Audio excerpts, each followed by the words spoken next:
all the planets are having a similar magnetic change to what the Earth is having. And Pluto lost a fifth of its atmosphere in just 1 year. Same thing that happened to Mars over eons, allegedly, when it lost its magnetic field. There's a well understood storm pattern on Neptune, kind of like how hurricanes form off the coast of Africa and then they shoot westward across the Atlantic towards America. Well, on Neptune, it just went the other way. It just reversed, which is not supposed to be possible unless something really drastic did a 180 on that planet.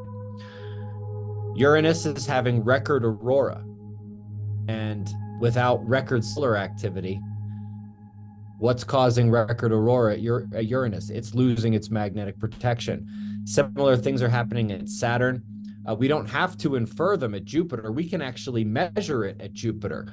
We do this by measuring the radio signals that come from the electrons trapped in Jupiter's magnetic field.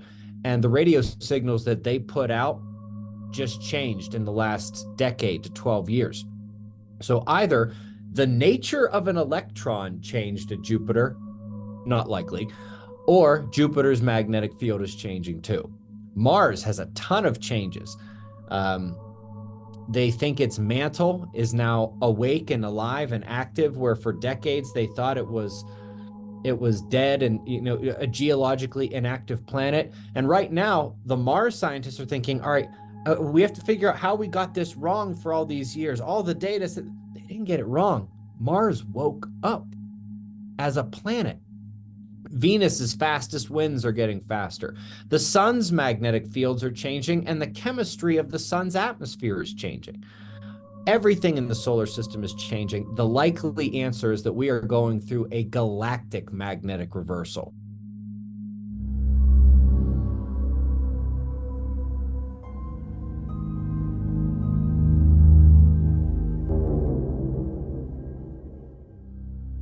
My name is Ben Davidson. I am the lead astrophysicist and space weather forecaster for Space Weather News and the Mobile Observatory Project. Two main areas of study are solar activity and how it affects the Earth, specifically from an electromagnetic perspective, what causes the solar flares, what they do to Earth electromagnetically. And in that same vein, the other thing I focus on is Earth's electromagnetic condition.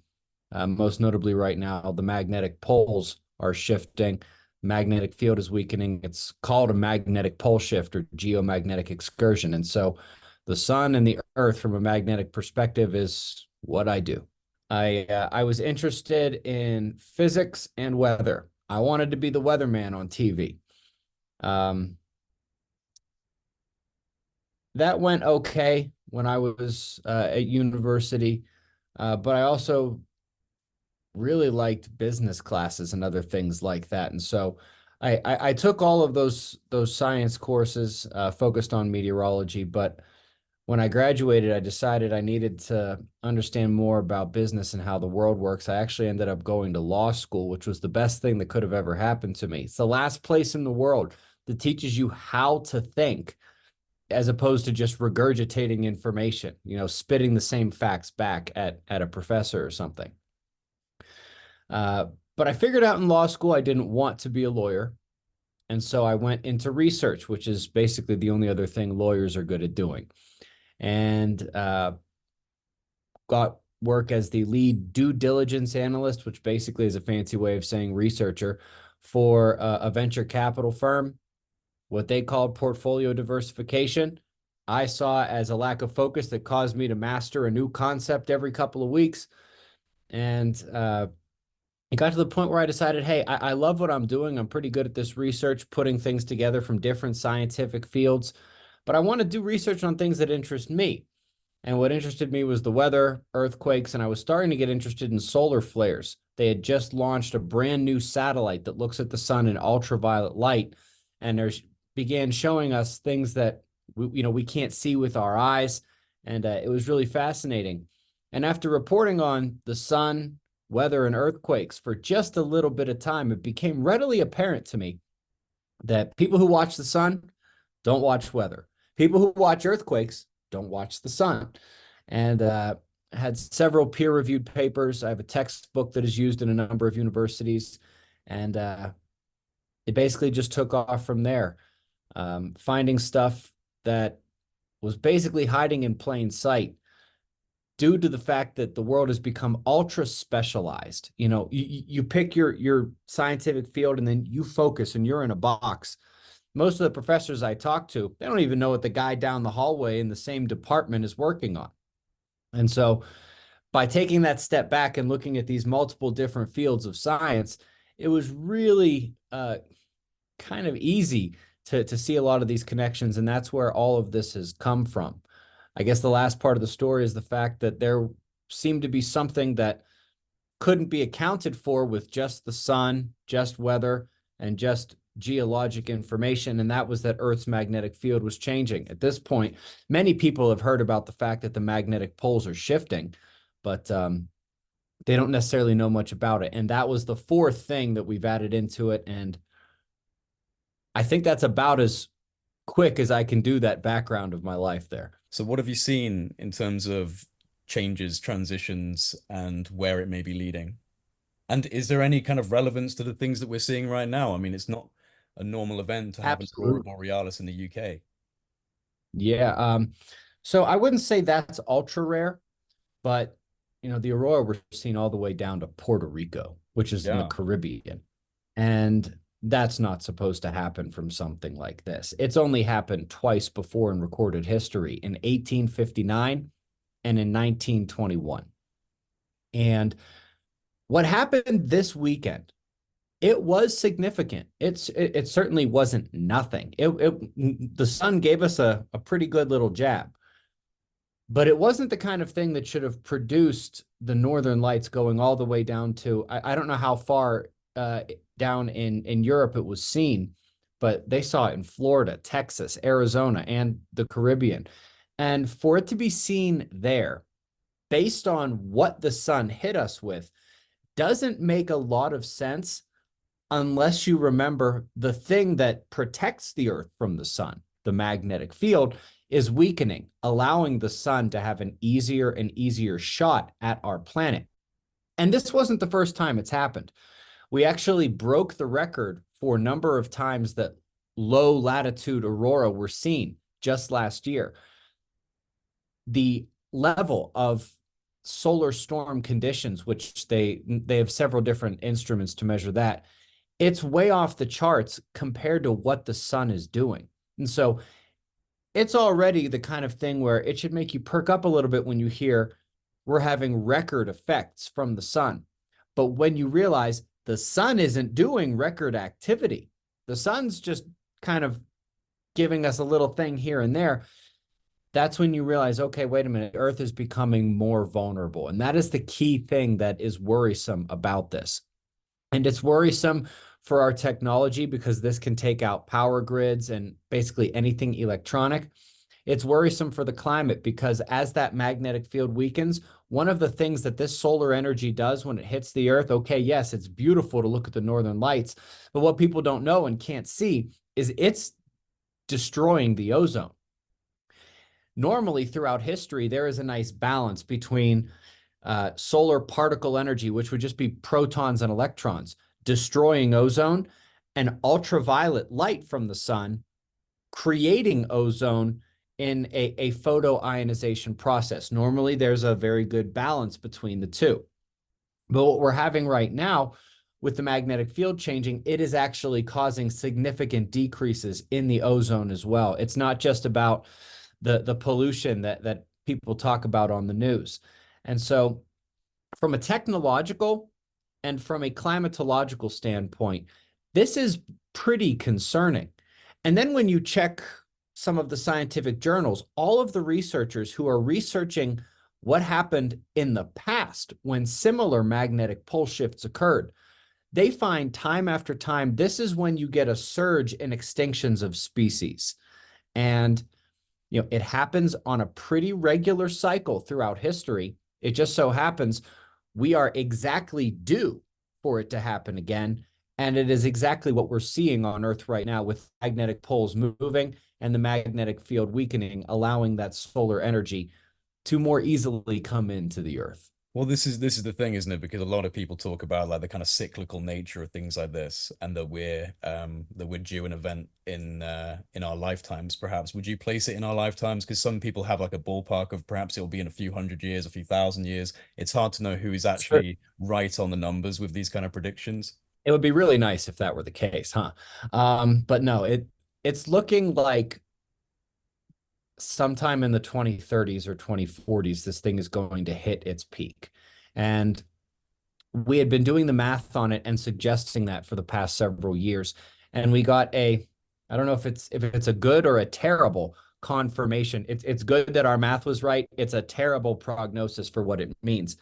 One of the best Earth scientists in the world. It's a Russian guy named Sergei Semenenko. And he published a study just a couple of weeks ago describing a severe, one of the strongest ever seen magnetic anomalies on our planet in March of 2023. Now, we have spent the last year marveling at why is this solar storm so strong, given the fact that the sun just gave us a little love tap? Why are we seeing so many low latitude auroras and breaking the auroral records without major solar activity? And the answer is because this thing is accelerating and accelerating downward at a very, very fast pace. And what happened last year was a confirmation that this thing is speeding up. It's been speeding up, but this latest acceleration was the biggest yet, to the point where I still have to, from a mathematical standpoint, say 2030s or 2040s. But when I'm looking at the data and I'm seeing how fast things are transpiring, it really does look like it might be the 2030s. And we'd have to kind of put that little safer idea, as we have another decade to wait, almost off the table. I can't, from a mathematical standpoint, I can't say that, but it's looking like this is going to be happening in the 2030s, probably the late 2030s, but So that's certainly in our life. what are the main, if you can kind of like distill it into layman terms, what are the main data points that have caused that kind of rapid decrease in the timeline and the predictions? Certainly. Um, so here are the two main data points. We get some kind of magnetic pole shift or excursion about every 6,000 years, but every 12,000 years, there's a really big one. The last mini one was 6,000 years ago. The last big one was 12,000 years ago. So it kind of lines up for us being on target right now. Earth's magnetic field was approximately at full strength, somewhere between 97% and 100% full strength for the majority of the last 2,000 years. In the middle of the 1800s, it began to weaken. So let's say approximately 1850. By the year 2000, we had lost 10% of our magnetic protection as a planet. They upgraded that number to 15% in 2010. So that's 150 years to lose 10%. And then we lose another 5 in just 10 years, meaning that in 20 years, we would lose another 10%. And we've already passed 2020, which would be the next 10-year mark. So what initially took 150 years just took 20 years. And in 2020, there was an acceleration. And then, of course, there was the one last year in March of 2023 that Dr. Simonenko told us about. So we are probably at the point now where we are losing about 1 percentage point every year. And we are probably down around 30%. Or another way of saying that is we're only at 70% of full strength right now. Now, according to the science of how this progresses, it's supposed to hit a peak acceleration of about 100 times faster than it is right now, which means at some point, something magnetically is going to click, and we're only going to have a couple of months to maybe a year left. Hopefully that doesn't happen relatively soon. Hopefully that at least waits until the 2030s. No way to really tell. But when this happens, the data suggests that the radiation bombardment from the sun, cosmic rays, gamma rays from supernova, all that scary stuff in space increases by anywhere from 60 in those minor 6,000 year events, up to 200% in those major events. Now, a 200% increase in radiation is going to really do a number on our ozone. It's basically going to make our climate almost unrecognizably extreme. And it's not really the global warming we hear about on the news. It's the extreme of everything. When it's hot, it's going to be hotter. When it's cold, it's going to be colder. When it rains, it will rain more. When there's a drought, it'll be a really bad drought. Things like that. The winds, the storms, the hurricanes, all of these things get amplified to a more extreme level. And that is on top of the fact that we're bombarded with more radiation, which are the two things combined that most of those scientists I mentioned who study this and say, hey, these events are what really take out species. And for the species that survive, their numbers go down anywhere from 30 to 80%. The combination of our bodies being hit with more radiation and the fact that our environment changes very rapidly. It's not something most species are built to deal with. And unfortunately, that's what's on our bingo card for the next 2 decades. In that case, I would like to kind of ask if you know how much of a controversy this is within the consensus in the kind of traditional scientific avenues within this particular area, because obviously there's probably going to be some level of a difference of opinion. So how many people are kind of on board for this type of radical timeline, and how many are saying, well, actually, we see it further down the line? So a lot of that depends on who gets their funding from where. People who get their funding from a certain place say, oh, don't worry about the magnetic field. Don't worry about this. What you need to worry about is pollution. That is flatly wrong. Although I do happen to agree with a lot of the things they want to happen, like a reduction in harmful pollution. I mean, we've got one atmosphere to breathe. We've got one water system to drink from. We've got one soil system to grow crops. I'm not for poisoning the planet. It's just that has very little to do with what our environment is going to look like going into the future by comparison to what the sun is going to do to this planet when we lose a great deal of our magnetic field. I can also tell you that there are a lot more people who are on board with this than are willing to say so. Now, from people who study the atmosphere, weather, climate, those numbers are relatively low.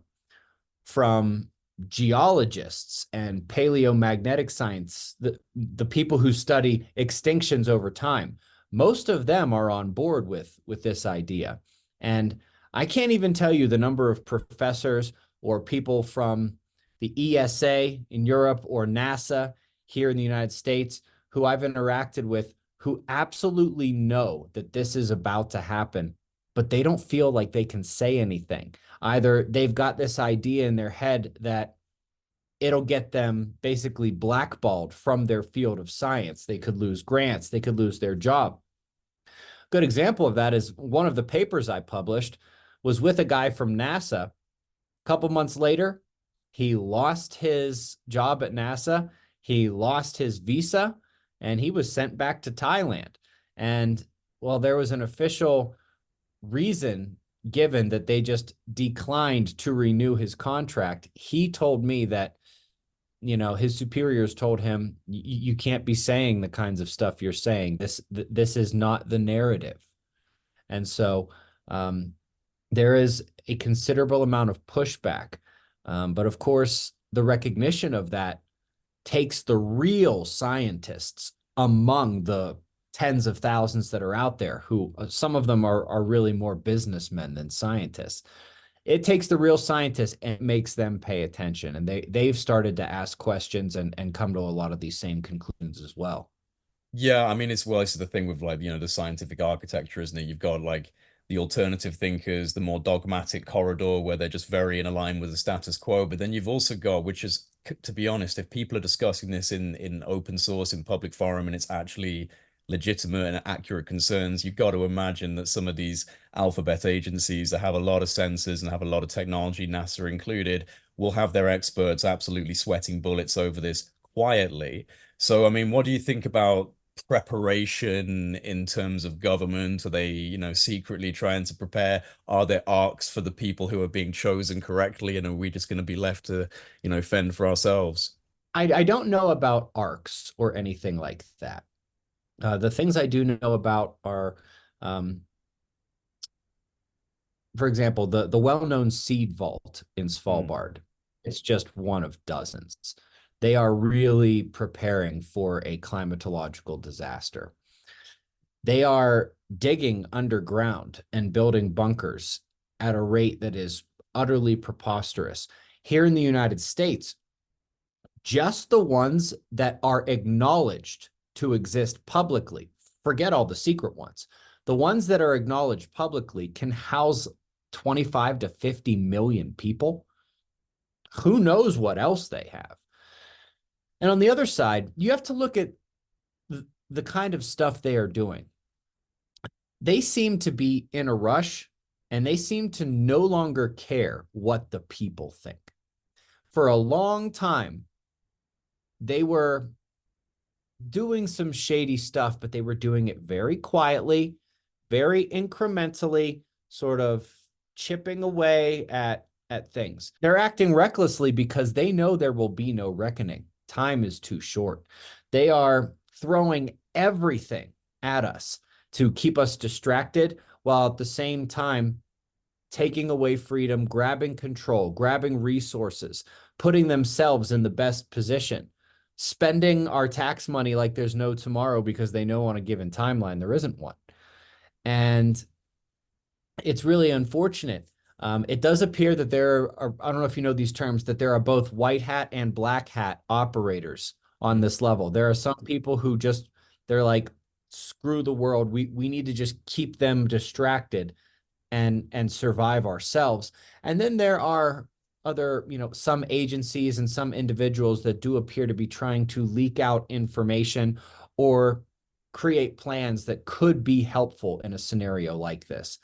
Um, I would say it is quite obvious that not only governments understand this, but what people refer to as the elites, mm. the powerful non-governmental individuals. I Yeah, mean, a lot of people know that they're building bunkers at incredible rates. Some of them aren't doing so very intelligently, like Mark Zuckerberg from Facebook decided he was going to build his in Hawaii. That's a yeah, I bad saw that. idea. What a terrible plan. On the other hand, somebody like Jeff Bezos, holy cow, what an amazing plan. Somebody gave him the right information. He's building on the border of New Mexico and Texas. Um, and he's hollowing out a mountain across the street from his Blue Origin launch facility. And he's got literally a great location, a remote location, all the supplies he could need. The Jeff Bezos disaster plan is top notch. Yeah, I don't necessarily like the guy.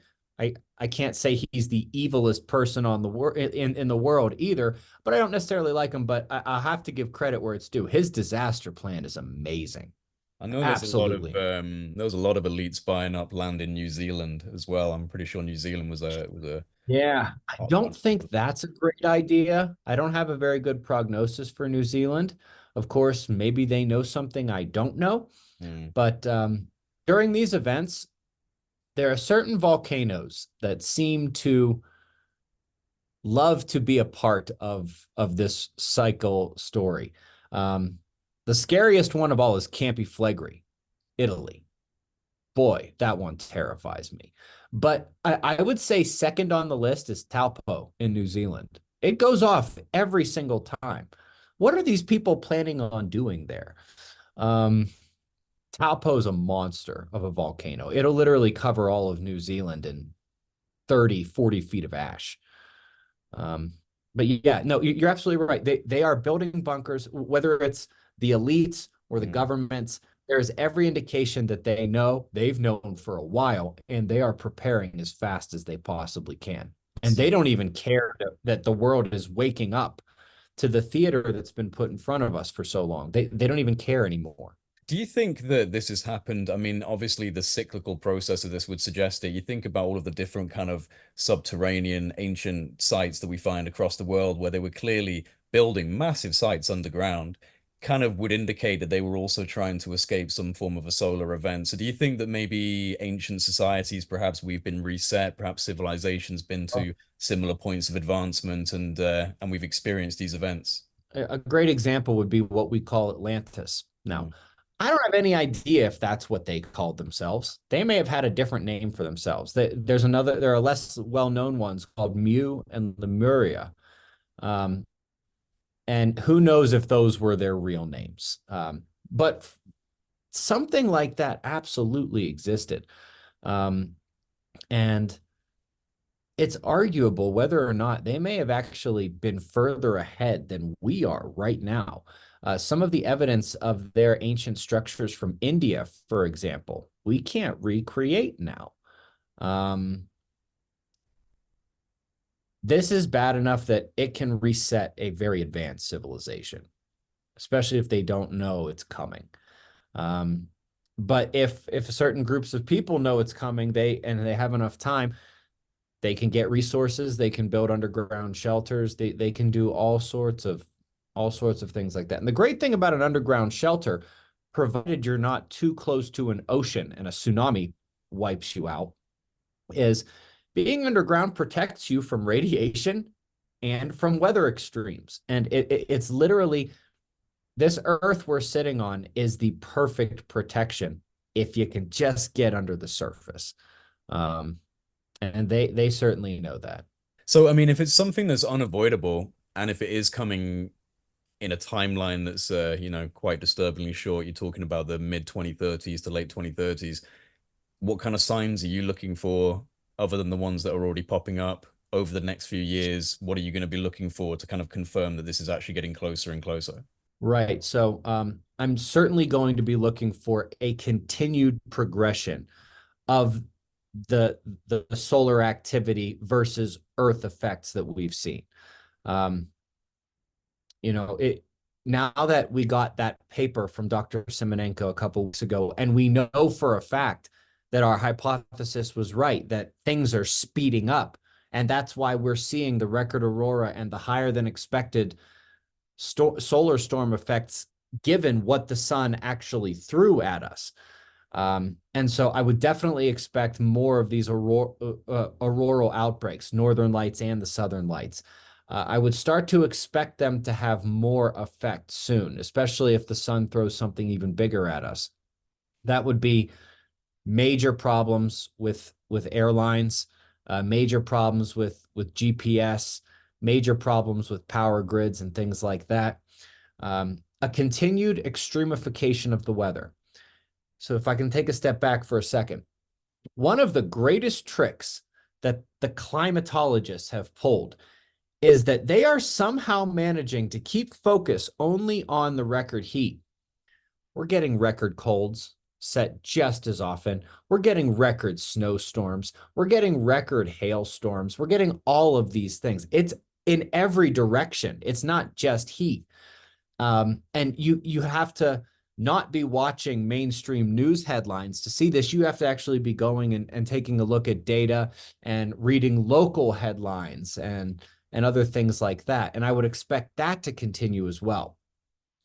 Unfortunately, one of the scariest aspects of this is the clown world that we're in right now, because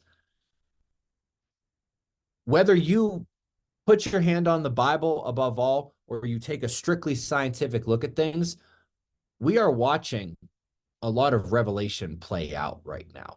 And this clown world that we're in, it is related to what's going on in two different ways. One, it is being pushed by those elites.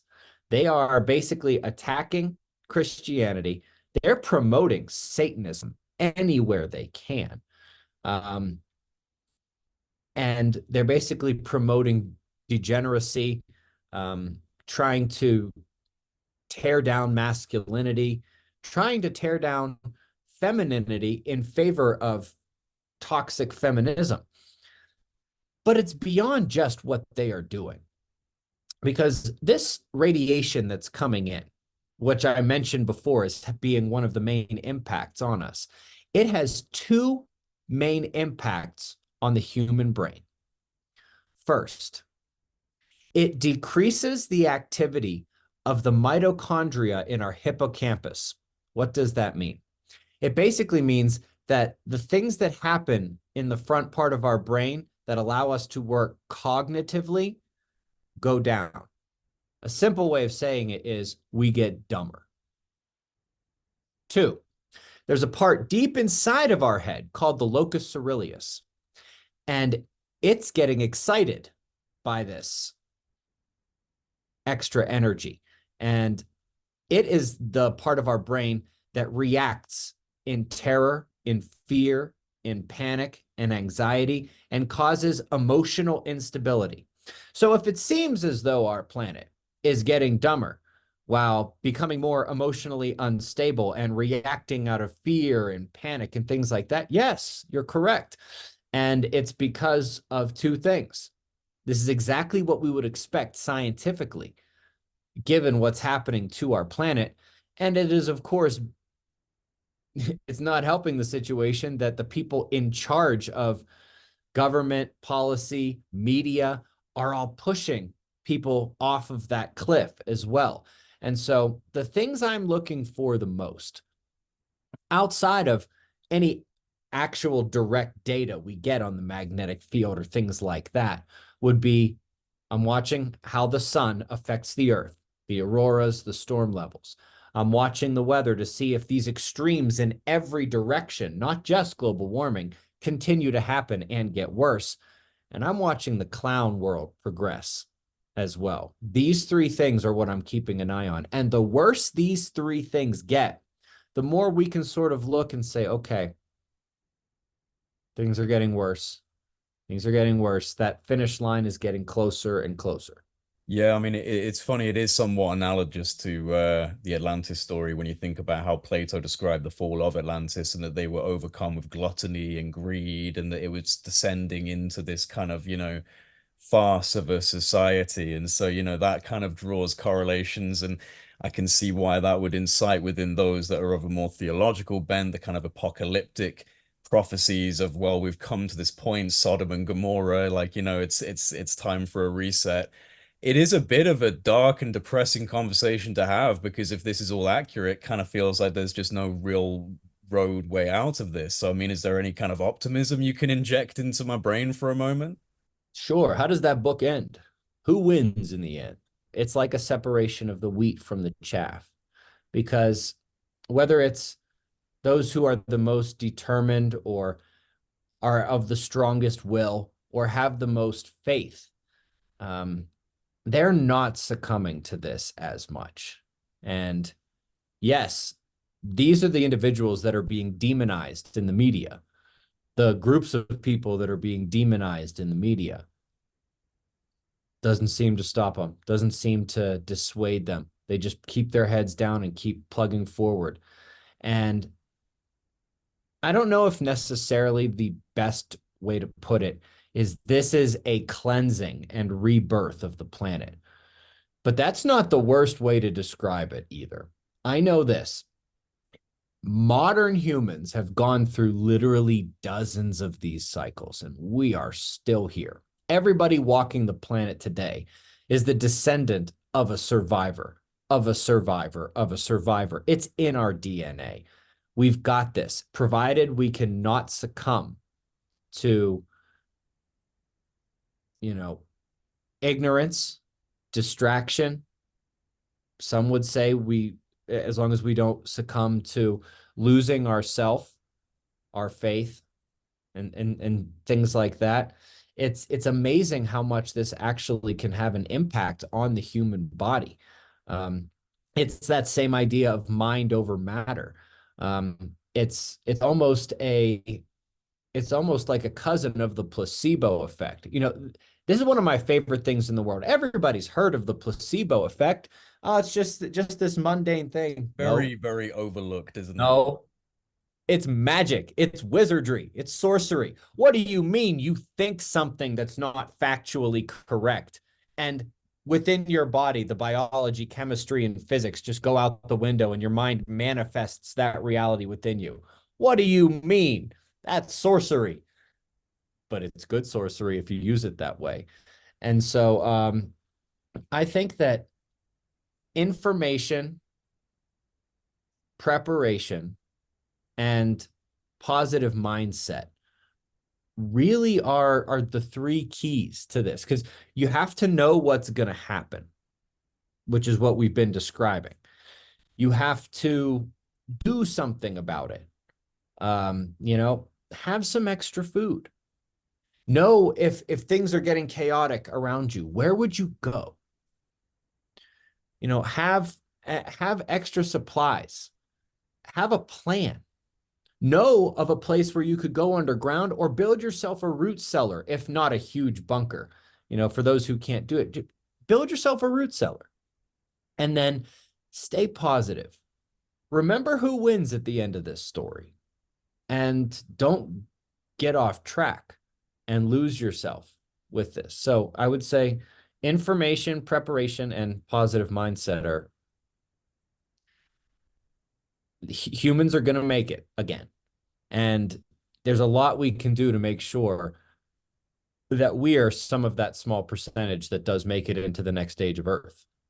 It's interesting. I mean, there's a lot of talk from so many different avenues of almost the same kind of intuition being echoed through different types of lenses of observation. So you could look at something like, the New Age spiritual movement of the Age of Aquarius is upon us, or you could look at the Right, tech, right. the tech bros and the singularity is coming. It's the eschaton, it's the transcendental object. Then you've got it all. It's interesting because it all seems to lead, regardless of whether there's science involved, like there is with this or with AI. A lot of people kind of who are leading the conversation or discussing it at length and are really thinking about it, it leads towards something of a almost spiritual awakening of some form of it's time for you to wake up to a larger, expansive, more open state of human consciousness, which is just interesting. I mean, don't you find it funny that all of these different avenues kind of hint towards a transformation, even if it's an apocalypse within the religious belief, Absolutely. it's all about a transformation, a phoenix rising from the ashes, so to speak. So even through your particular avenue, you've discovered that there's kind of almost like an awakening and a process of inspiration. Unquestionably. Unquestionably. I couldn't agree with you anymore. In fact, it's the inspiration for one of my tattoos, which is a phoenix on my arm. Nice. I got it when I came to literally the same conclusion that you just did. And I'm a scientist and a mathematician. You know, that kind of thing is not usually in my wheelhouse. But as somebody whose life is dedicated to connecting facts and seeing when too many things are lining up for it to be a random coincidence. When I grew up, you had to choose faith or science. No, no, they're exactly the same thing. And it's amazing whether you're looking at the Bible, the Bhagavad Gita, the Bible, other Hindu texts, Zoroastrian, doesn't matter what you're looking at. It's unbelievable how much their story of what's going to happen to the earth, how the sun is involved, and what's going to be happening to the people in the end times is literally what's unfolding before us right now. There's no way it can be a coincidence. There's just no way it can be a coincidence. The biggest question is, how did they know all those years ago? And then you have to come to the conclusion they lived through it and they survived. And those are the lessons they needed to tell us about. They did their best. Now, granted, the stuff with the sun and geophysics must have seemed like magic to them. So they did their best. But boy, did they nail what's going to happen to people and civilization as a whole. We're beyond the possibility mathematically that this is just all coincidence. This is the time for an awakening. Couldn't agree with you anymore. I also wonder about the cyclical nature of this, if there has been this rise and fall of civilizations. Are we are we meant to be escaping the planet's gravity at some point, propagating out into the solar system, going out further, and you have X amount of time to get your shit together on your planet, cannibalize a little bit of it to get your resources, and leave before this reset happens? So do you think that we're kind of following the natural order and it's just a reset and we'll come back, or are we actually failing in our job to maybe get off and spread nature further through the cosmos? So that's an interesting question. Um, my two favorite hypotheses involving extraterrestrials and what we're doing here on this planet are that this planet is a species nursery Mm. or it's a species testing ground.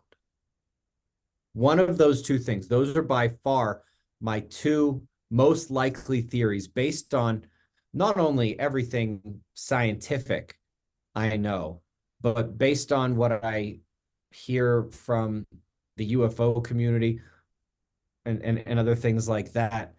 And it's almost like I don't know if we are supposed to be trapped here or we're supposed to learn from our mistakes and fail several times and then eventually get off and become part of, you know, a larger universal society or something like that. Um, those are open for speculation, and boy, it's fun to do so. But it just the most I can say right now is that yeah, it looks like we only have a certain amount of time to get certain things done before we are knocked back to the starting line and we have to do it all over again. So what do you think needs to be done? And can it be done? So we are way too close to this event to become extraplanetary this round. A lot of it depends on how much information can be saved, how many people can be saved, how many materials, processes, what sort of knowledge can be saved. And so I guess that would really be two things. How many people can be left to come together, and what tools do they have to rebuild the world? What knowledge do they have to rebuild the world? These are critically important for the next stage of Earth. And if the entire world understood what was coming, we could save potentially multiple billions of people. Like we could save 2 or 3 billion people when this happens. There are some parts of the earth that are going to be absolutely devastated. During the one 12,000 years ago, North America was wiped clean, along with much of Central and South America. 3 cycles ago, Asia was devastated, absolutely devastated. I mean, literally, there were just pockets of survivors. But there are parts of the world that are able to really survive this if they can just understand what's coming and prepare for it and keep the right mindset as they go into it. And so obviously I'm doing my best to try to tell everybody about this, but the vast majority of people who could help me do that don't want to do that. They can't afford to do that. They're still paying off their mortgage. They're still paying off their wedding. They're still paying off their student loans. They've got young kids. They've got careers to think about, and they don't want to lose their jobs. They've really set this thing up to remain a secret, which is the exact opposite of what we need to get into the future in the right way. And so, what do we actually practically do about this? Good question. Good question. I've tried convincing some of these, because some of the people that I interact with regularly, if they came out and said the things that I was saying, things that they've told me privately, they understand and believe wholeheartedly, the world will wake up like that. Some of them are worried that the truth would cause people to go nuts and literally destroy everything we would want to save, including ourselves. And I can't say that that's wholly wrong, especially when we've found out in the last 4 years the world is a lot dumber than I thought it was. I had no idea how dumb this planet was. 2020 and 2021 taught me a lot about Yeah. about um and so who knows how it would actually go down. It's the same kind of argument with aliens, right? I mean, who knows how we would really react? I do know this. It's very telling when my government comes out and basically says we have otherworldly craft flying around and we have it caught on camera by the Navy and Mhm. the Air Force. Nobody cares. And it's probably not that nobody believes them. It's just that this world has gotten so insane. People are like, cool, man, but I got a lot going on. I don't know what you want me to do about this. That's an area We're in a pickle. of interest of my own, like the UFO subject. I've spoken to, a lot of these guys, some of the pilots and military guys who have had experiences, and I mean, I'm not against the idea that they do have some pretty significant black budget classified technology that you would believe was an extraterrestrial vehicle, because I mean, you look at the rate of progression in specifically propulsion and energy generation, juxtapose that with things like quantum computation and superconductors and virtual reality and AI. It's trailing behind at a snail's pace. Now, like obviously there's a gradient curve in like innovation with things like propulsion and energy, but I'm sorry, the fact that we're still flying around on essentially Wright brothers technology and using chemical combustion to go up into space doesn't Yeah, make much sense to me. So I kind of think that, the use of field propulsion, electrogravitics, using novel types of energy generation has probably been achieved. So maybe some I people do agree. have an exodus plan, like they have their own situation, they'll zip off to somewhere else, but it certainly isn't going to be us, brother. I agree. I agree. And here's the other thing. They can say whatever they want to the people, Mm, but when they're telling the people about this or they're showing Navy footage of something going super fast and basically ignoring inertia, they're like I do think that a lot of those are actual military technology and they are flexing yeah, to yeah. other governments like, hey, look, we're going to tell people that these are UFOs. China, I know you know that that's not a UFO. Hack us if you want to. Wait till you see what happens next. Um, Yeah, you yeah. know, there's so many good questions right now. So many good questions. And yes, it's very possible that there is a small group that will be trying to leave this planet. I do know this. They have to leave the whole solar system because when this thing goes down, it's going to be bad everywhere. All the planets are experiencing this right now. We didn't even get into this, and we don't necessarily need to, but this is not just something that's happening to the Earth. We are in a solar system shift. The entire solar system is changing in the exact same way. Now, that's not to say they couldn't just go out in their craft. And if they've got a craft like that, they could probably put up some kind of energy shield to block major solar blasts or other things like that. I mean, if we're talking about those kinds of craft, Hmm. um, but it's almost like that's when we need a break from talking about the information about what's happening with Earth and the sun. And when we get done with seeing what we need to do from a prepping standpoint today, and when we remind ourselves of how we're supposed to be thinking and keeping a positive mindset, at the end of the day, okay, you want to crack open a beer? Here's some other very real stuff that we can chat about and hypothesize and other things like that. But at the end of the day, that stuff won't have an effect on us. They're not taking the entire human race off somewhere in some kind of protective energy bubble. Um, and so all of this stuff is worth understanding and worth talking about for sure. I Hmm. find all of it fascinating. I can't say I'm an expert on those latter things like aliens and whatever secret technology they have. Um, but I do find it fascinating and I love talking about it. Hey, it is fascinating, and I mean, especially, I mean, like the UFO subject in general. There's obviously a lot of bullshit. You got to really sift through the minutiae to find the kind of gems of Oh yeah. information. But when it comes to like the kind of novel propulsion studies, the real golden era is the 1950s, especially in America. There was a huge boom in like electrogravitics, and anti-gravity was going to be the next thing. There was even mainstream scientific journals saying that this is logically going to be the next thing, propellantless propulsion drives, and then bam, just goes dark, and iron curtain of secrecy falls down.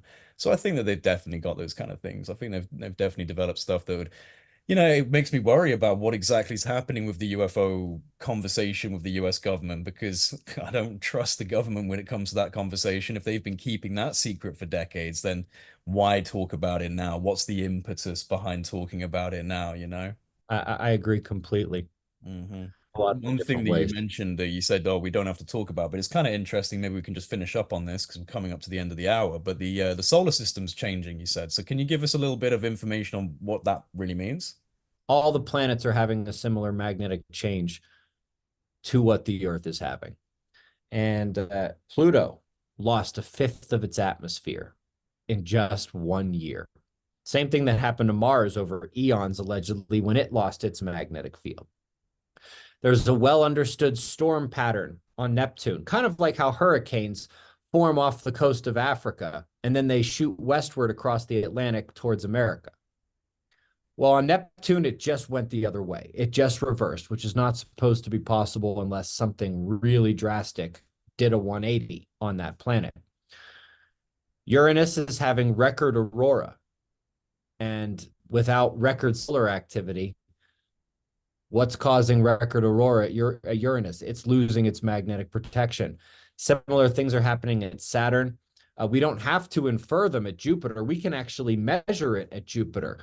We do this by measuring the radio signals that come from the electrons trapped in Jupiter's magnetic field. And the radio signals that they put out just changed in the last decade to 12 years. So either the nature of an electron changed at Jupiter, not likely, or Jupiter's magnetic field is changing too. Mars has a ton of changes. They think its mantle is now awake and alive and active, where for decades they thought it was dead and a geologically inactive planet. And right now, the Mars scientists are thinking, all right, we have to figure out how we got this wrong for all these years. All the data said they didn't get it wrong. Mars woke up as a planet. Venus's fastest winds are getting faster. The sun's magnetic fields are changing, and the chemistry of the sun's atmosphere is changing. Everything in the solar system is changing. The likely answer is that we are going through a galactic magnetic reversal, a magnetic reversal on a galactic scale. Now, that doesn't mean the galaxy itself is doing it. It means that our solar system is crossing from one magnetic field sector of the galaxy into another. They know that this exists in the Milky Way. They've spotted it in other galaxies as well. All the evidence for it is here, including everything from the extra dust that we are seeing in the solar system from the sun all the way out past Pluto. They're finding way more dust than they're supposed to be finding, way more than they found in the past. The numbers are going up. And that magnetic reversal point in the galaxy should act like an electrostatic Swiffer duster in your home and be sort of a collection point for dust. And so all of the information we have says that the reason why we're going through this cycle is because we hit the magnetic reversal point of the galaxy. It sets off the planets. It will eventually set off the sun in an even more major way.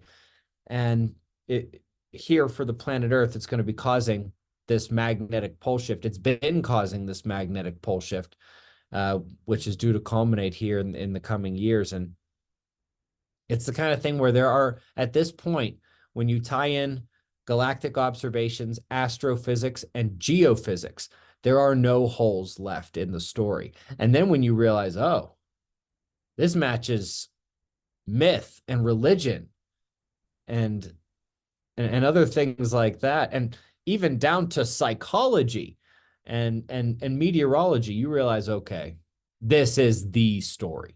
This is what our ancestors were trying to tell us about.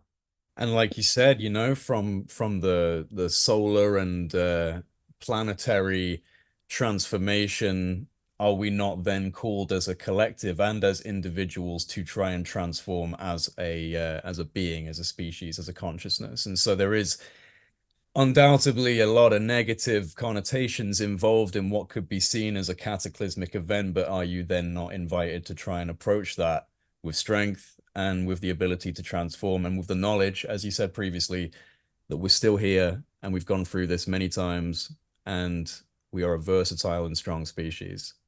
It's incumbent upon everyone to attempt to at least try. I mean, we have the privilege of being here for the cosmic version of the Super Bowl or the cosmic version of the World Cup. Don't go hide in the locker room. Put the cleats on. Get out on the field.